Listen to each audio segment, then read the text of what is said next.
Murakoze. Ngewe kwandika nabitewe n'impamvu zigera kuri enye. Jenoside yakorewe Abatutsi yabaye nkiri muto cyane. Hari ibintu byinshi nabonye byari biteye agahinda, noneho nyuma y'aho Jenoside irangiriye ntabwo byahise bingiraho ingaruka ako kanya. Noneho uko nagendaga nkura nkagenda ngira ikintu kimeze nk'agahinda, agahinda kimbitse, noneho ngakomeza gushakisha impamvu bitaje nyuma ya Jenoside ikirangira ako kanya, nkibaza impamvu bitangiye kuza nkuze. Noneho ngahorana nyine iyo pene, uwo mubabaro muri ngewe, akaba igihe nk'igihe cyo kwibuka kigeze nkatangira kubona imirambo yose ingaruka mu maso, naba nica ahantu nkabibona, noneho ntangira gutekereza ikintu cyamfasha. Noneho binaza noneho ndi mu mahanga aho nta muntu ushobora kubibwira. Noneho ntangira kujya mbyandika. Naba ndangije nk'amasomo nkicara hasi nkandika ibyo nibuka. Ibyo ntibuka nkahamagara nk'abavandimwe nkabaza, ariko si iki gihe iki n'iki, kuki byaba bimeze bitya, kuki hari igihe mukuru wanjye yajyaga kuvoma akaza yakubiswe, ibintu nk'ibyo ngibyo. Noneho ariko uko mbyandika, nakwandika paje nk'icumi, nabibika ahantu nkumva ndaruhutse, kubera ko bya bintu nibazaga cyangwa se kagahinda nari mfite. Ubwo narangije kwandika urupfu rwa nyogokuru waguye imbere yanjye mu kiliziya cya Ntarama, namara kubyandika nakumva ngo nabibitse ahantu, nkumva noneho ntago nkibyibazaho cyane. Noneho maze kubona biri ibintu bimfasha, ntangira noneho kubikora mu buryo bwimbitse, mbikora mu buryo bugenderewe. Noneho kandi koko byaramfashije cyane pe, ku buryo numva ko akababaro n'ibintu byose byambayeho muri Jenoside bibitse ahantu mu gitabo, nshobora gusubirayo nkabisoma, umwana wanjye ashobora kugenda akabisoma, abavandimwe banjye bashobora kugenda bakabisoma, yewe n'igihe cyose umuntu yaba atakiriho. Iyo ari impamvu. Iyindi mpamvu ni nkomojeho yuko numva ko ibintu byabaye abana banjye banavukiye mu mahanga batagomba kubyibagirwa, kuko buriya hari ikintu gishobora kubaho giteye agahinda. Ni igihe umwana yakumva ko kubera avukiye mu mahanga akumva ko atari umunyarwanda, bikarangira amateka ya se atayahuje naye. Noneho ndavuga intari ku gihe nkishoboye kwandika, kuki ntandika ibi bintu nkabiraga abana banjye bazakura bakabisoma, bakamenya ko hari igihe igihugu cyacu cyagwiririwe n'icuraburindi, hakabaho abantu bahagurutse bakarwanira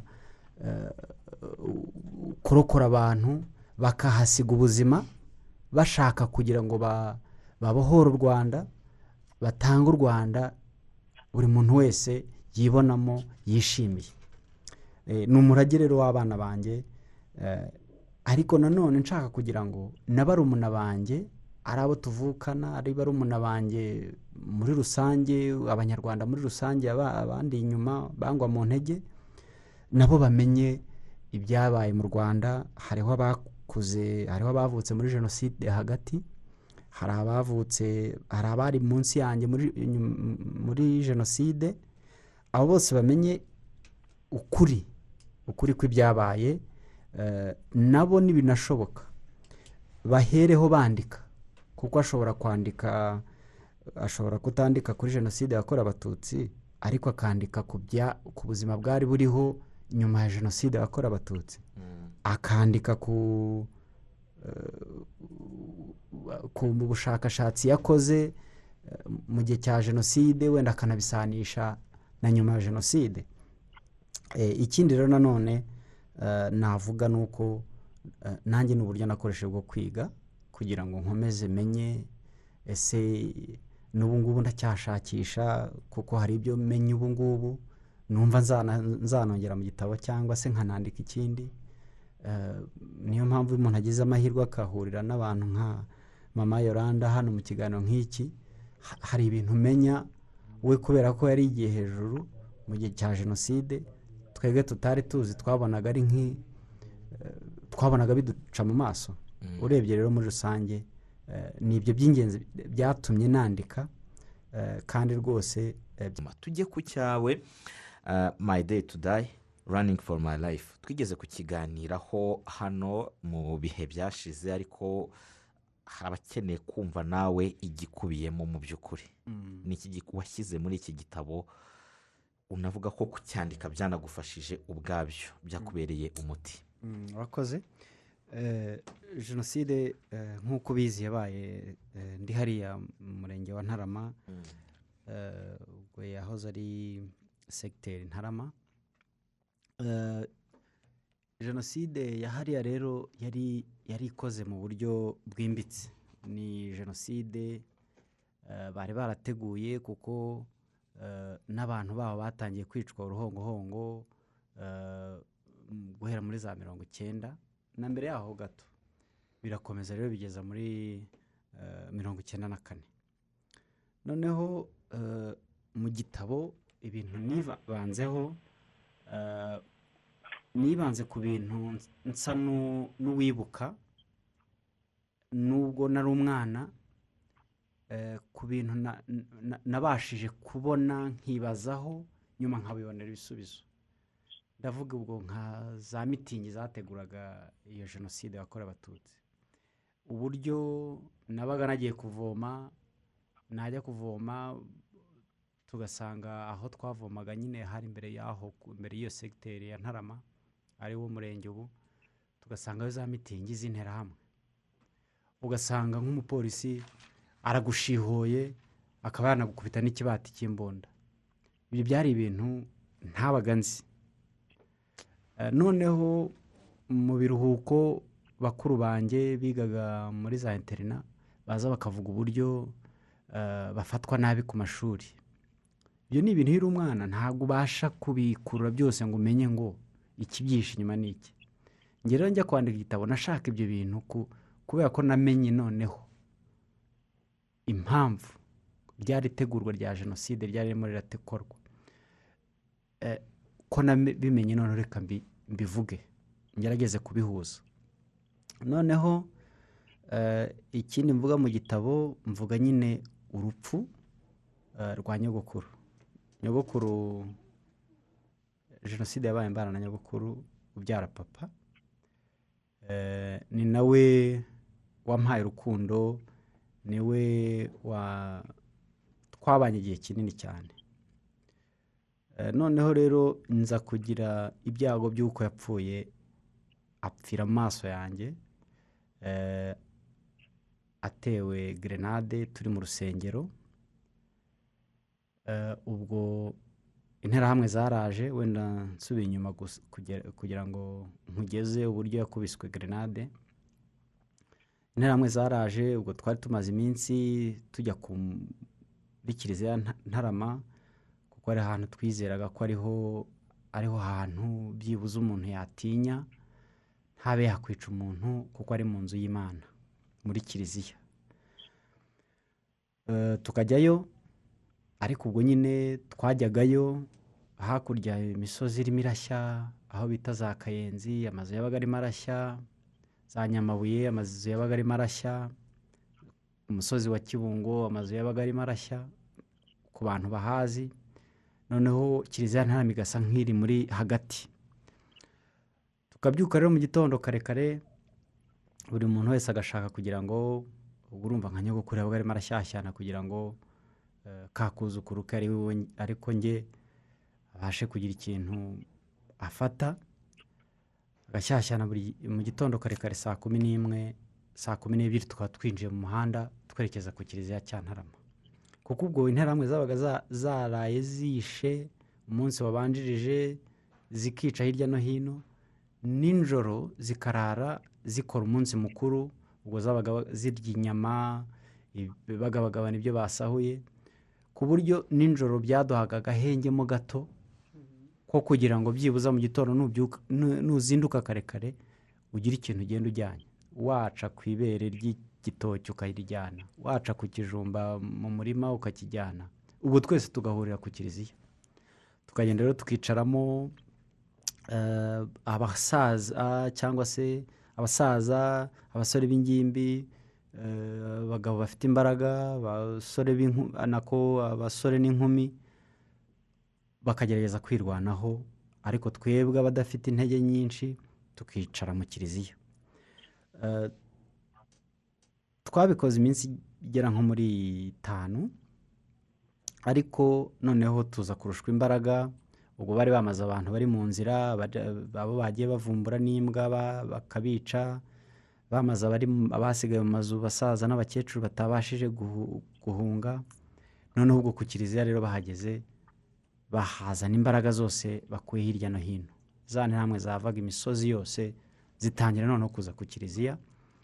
Ariho twabuze imbaraga noneho, kuko icyo gihe banaje bazanye n'interahamwe n'abasirikare n'abapolisi. Noneho uwo munsi rero simusiga, ari naho ufite aho uhuriye n'igitabo nanditse. Hari ku itariki ngira ngo ni 15, nibwo baje hariya ku kiliziya cya Ntarama. Ubwo munsi wabanjijeho babanje bica abantu bose, abasore bose barabica, dusigara mbese nta hantu turi.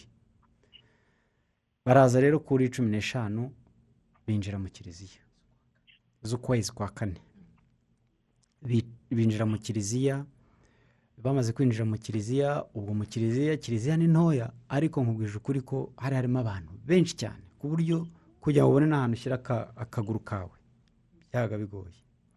Njye rero nari ndyamye kuri nyogokuru, noneho nshidukira hejuru inyuma muri kiliziya, ngera nicaye ku ntebe y'imbere, ku ntebe ya 3 turutse imbere. Interahamwe rero zinjiriye inyuma ku muryango w'inyuma, aho n'ubundi abakristo binjiriraga baje mu misa.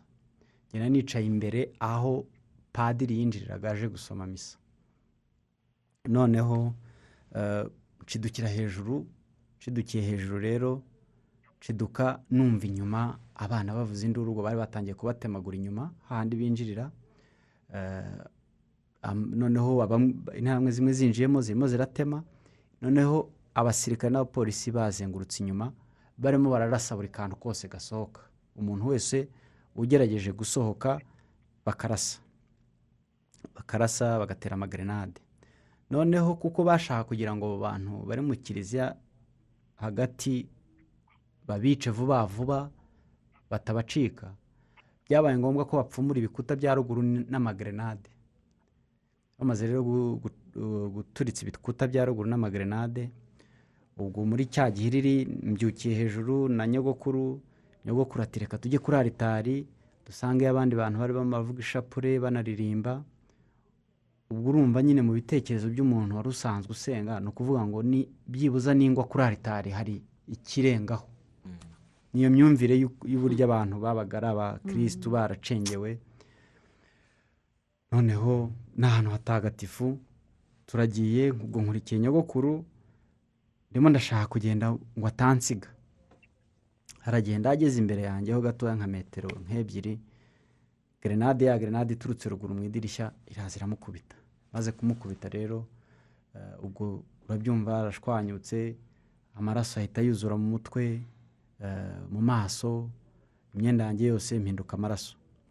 Noneho kubw'amahirwe nyine y'Imana, hari umuryango nyine, wa muryango nakubwiye padiri yinjiragamo, niwo nahise ncamo ndiruka nyine. Ubwo kwiruka kwanjye bitangiye ko sinongeye guhagarara. Nageze hanze, hari umupolisi twari duturanye bitaga Isaac, n'ubu ngubu arafunze, arimo arakora igifungo cye. Yari ari hanze arimo ararasa buri muntu wese ubashije gusohoka. Ubwo rero yakomeje kundasa, ariko ngeze hepfo, ubwo naciye mu miyenzi yari izengurutse kiliziya ya Ntarama. Ngeze hepfo naranyereye, cyari igihe cy'imvura, naranyereye ngwa mu muringoti. Nguye mu muringoti rero arambura, ariko muri kwa kugwa n'impumpu n'iki ndareka gato zirashira mpita nongera ndabaduka ndongera ndiruka ndenga icyugaro ahari amashuri ya primaire ku bahazi ndaharenga nubwo abandi barokotse aho mu kiliziya uwo munsi bagarukiye bo ku cyugaro njye naraharenze ndakomeza njya mu rufunzo ariko ndi mu nzira ngeze ahantu bita ku Kinyana mpura n'abasore twari kumwe nyine bahigwaga nkanjye mpageze mbaguyemo ahantu mu nsina mbanza kugira ngo n'intera hamwe ariko kubw'amahirwe nsanga twese twari kumwe duhigwa ubwo baramfata bati se shaho wakana we urimo urajya hehe utaye abandi n'ibiki ubwo bari bafite imiheto nyine bakoreshaga birwanaho ubwo duhita dukomezanya urugendo turara mu rufunzo turorongotana ubu twiriraho turi mu rufunzo turavuga turaza kuva mu rufunzo dusubire imusozi ariko ko hari nijoro urufunzo ruba rugera hejuru cyane usibye urw'ubu ngubu nabonye ahubwo rutagikura kera rwageraga kure cyane noneho ku buryo twashatse gusohoka tukabura ahantu dusohokera ahubwo twajya gusohoka tugasanga turimo turajya ahantu hari interahamwe zo ku wundi musozi zirimo ziraserebura barimo barishima nyine uko bishe barimo bategura n'uburyo bazica ejo tugagumya dusubira mu rufunzo noneho kubw'amahirwe byageze mu gitondo hatangiye kubona tubona ikirere noneho kijya iwacu kigaruka Intarama ubwo urabyumva tukibona ikirere ikintu cya mbere cyaje mu mutwe kwa ruvuga ngo tujye ku kiliziya tujye kureba ko hari umuntu wacu wabarokotse kuko kurokoka byo twumvaga ko bidashoboka ariko twaravuga ati byibuze tujye kureba niturangiza duhite tujya hitwa Kinkwi ni ishyamba rihari tujye kwihishayo tugeze mu nzira rero twaragendaga duhura n'abantu bavuye nabo bari bagiye mu kiliziya kugira ngo barebe ko hari umuntu wabo warokotse twagera mu nzira bakambwira bati runaka yapfuye ariko mu mutima wanjye nkumva ngomba kugerayo twaragiye rero tugerayo dusangamo abavandimwe bacu nyine bishe batandukanye ababyara bacu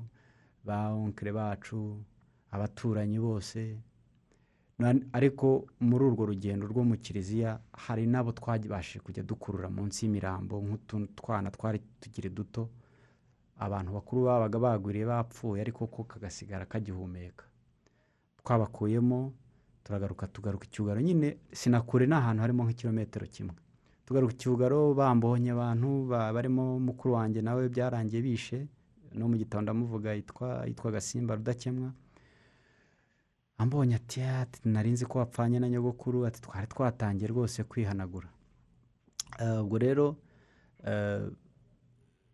ntangiye kwandika igitabo natekereje kuri uwo munsi uburyo nasohotse mu kiliziya niruka ntaza aho njya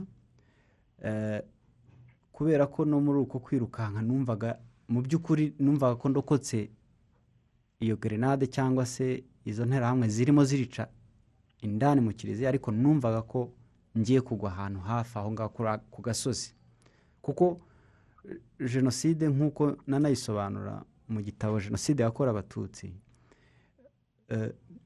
ni nk'uko watera umuti wica inyenzi kuko iyo uteye umuti wica inyenzi urabanza ugakura ibintu byose mu nzira bishobora gutuma inyenzi irokoka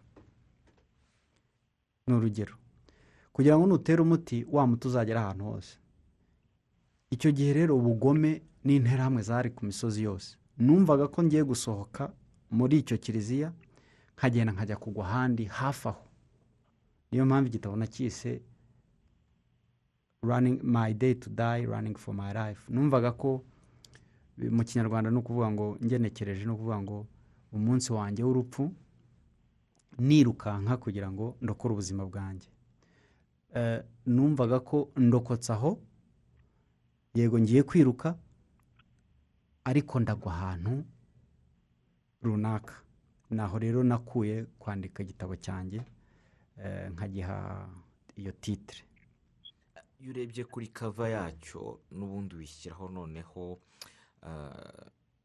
nk'umwatirete unambaye n'imyenda y'abatirete rwose, ngerageje gukoresha ubwo usa nk'umuntu uri muri marato, reka tuvuge gutyo. Iyo shusho isemboriza uwo munsi. Ikintu nakubwira ni uko jenoside irabaye, yakorewe abatutsi irarangiye, nk'umuntu wari urimo arakura, nk'umuntu wari urubyiruko, ntabwo ibintu byahise bijya ku murongo uko umuntu abyifuza. Hari hariho za nzitane z'abo wabuze, bya bikomere ugifite, hariho bya bintu bikitugoye mu buzima bwa buri munsi, umuntu yumvaga arimo arishakisha kugira ngo ubuzima bwongere bugaruke. Rero hari harimo no gushakisha ibintu mu buzima wakora bigatuma ubuzima bugaruka. Habaga harimo kwiga byabaga birimo inzitane, haba harimo uburwayi bw'abawe, ibyo byari inzitane. Twahoraga twiruka, wahoraga ukubita hirya no hino ukishakisha kugira ngo ubeho. Ndabyibuka ntangira na siporo yo kwiruka, nari nzi ko ari siporo, ni impano mfite, ariko ndashaka ko iyo mpano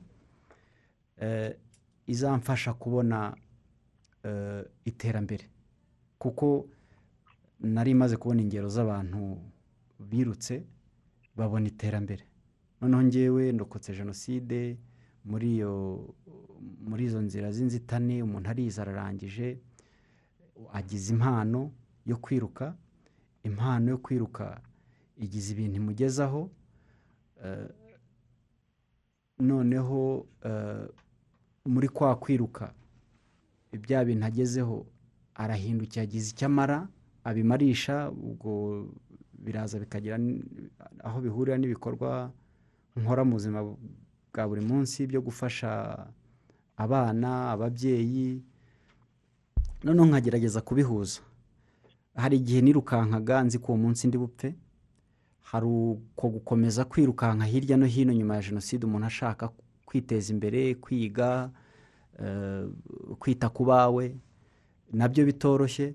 Noneho ugeze aho nanone urirukanse, ubikoze nk'umwuga, bikubeshejeho, bibeshejeho n'igihugu, bibeshejeho n'abantu bagukikije. Ni muri ubwo buryo nashatse kugira ngo igitabo cyanjye, ko ku gitabo nubwo kuri kuvertire nshyiraho ifoto yanjye niruka nk'umuntu wiruka wabigize umwuga, ariko hariho n'ifoto nanone ndi mu rwibutso, ndi hafi y'imibiri y'abanjye, mfite agahinda.